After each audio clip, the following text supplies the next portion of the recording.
I would like to give you a bird's eye view of how we at Teachers College prepared to reopen fully for the 2021-22 academic year. When the first coronavirus case in the United States was reported on January 21st, 2020, we at Teachers College already were preparing for the unthinkable.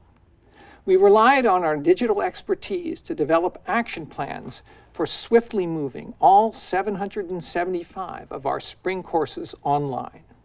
Then, over the course of 7 days in March, the unthinkable rapidly became reality. On March 12th, we began operating remotely as part of a 2-day pilot, still thinking that we might be able to resume normal operations in the near term. It took only a week for New York City region to become the epicenter of the global pandemic, and for the new reality to sink in. Prioritizing the health and safety of all of our people, we moved to fully online instruction and operations. We evacuated most of our residence halls, and all conferences and events, including our convocation festivities, became virtual.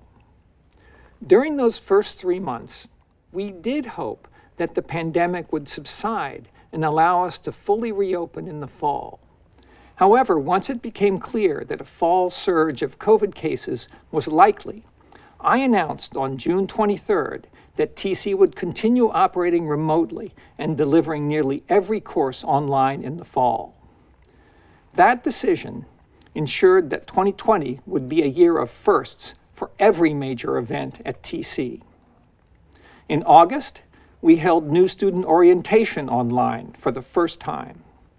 With the authorization of the first effective COVID-19 vaccine still more than a month away, I announced on October 28th that the rest of the academic year, including convocation, would remain a virtual enterprise. There's a famous saying, never let a crisis go to waste. It is an opportunity to do the things you once thought were impossible.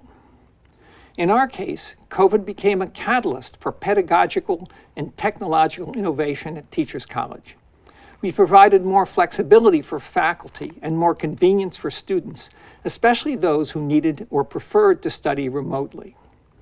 What is more, virtual instruction and technology for classes, conferences, and other events facilitated much greater participation of guests and collaborators from all over the world. Stacey Abrams spoke at our graduation, a less likely scenario had convocation been held in person. Our students proved to be equal partners with the faculty in enhancing digital instruction. They also took the lead in planning some of our more successful major conferences, including a worldwide conference on decolonizing school psychology that drew more than 5,000 attendees this past spring. By the time the first FDA-authorized coronavirus vaccines began going into arms in January 2021, Teachers College was already far along in its plans to reopen our campus in the fall. Of course, many tasks were still in front of us. First, we needed to implement protocols for safety and health throughout our physical campus.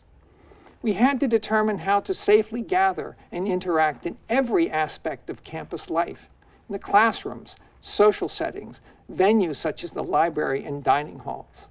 And we had to decide who, beyond our immediate community, could safely join us on campus for meetings and events in the coming months.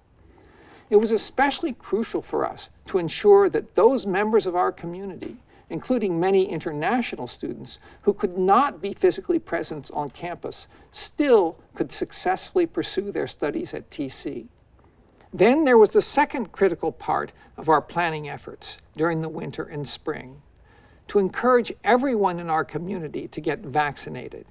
As the pace of vaccinations accelerated through the spring, I was comfortable enough to announce on April 23rd that Teachers College would return to mostly in-person instruction and operations in the fall, while creating options for blended classes and work. Over the next several weeks, we made vaccinations mandatory for returning students, faculty, and staff, a move that more states, cities, schools, and organizations throughout the country have continued to make over the past few weeks.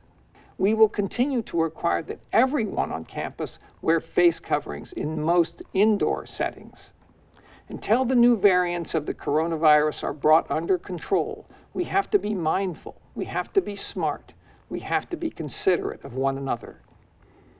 There will be more decisions to make, and uncertainty and risk remain.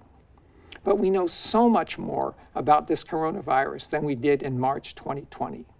We know that vaccination and face coverings indoors can slow its spread and help keep us safe.